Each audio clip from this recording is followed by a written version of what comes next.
yung grace ni Lord. Kasi, nilapitan ko ni CG para gisingin kasi may sasabihin siya sa akin na tinatanong. Kung mabuti na lang talaga, kasi kung hindi, kung tulog ako, wala akong alam na na pala. Wala nangyayari na pala sa akin.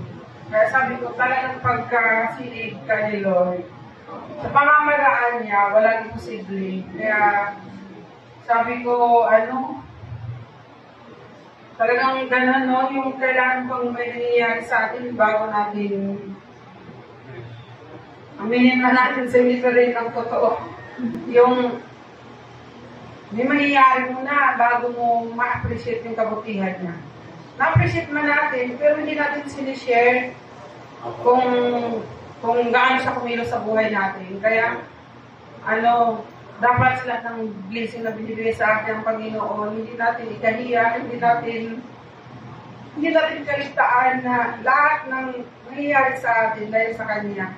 Kaya lagi natin panalangin na siya yung kilo sa buhay natin, lalo na sa mga panahon na nakalimutan natin siya. Yun lang, kaya maraming salamat po sa Panginoon na hindi niya ako pinabayaan. At alam ko, hindi niya ako pababayaan kaming lahat. Kailanman. Yun lang po, maraming salamat po.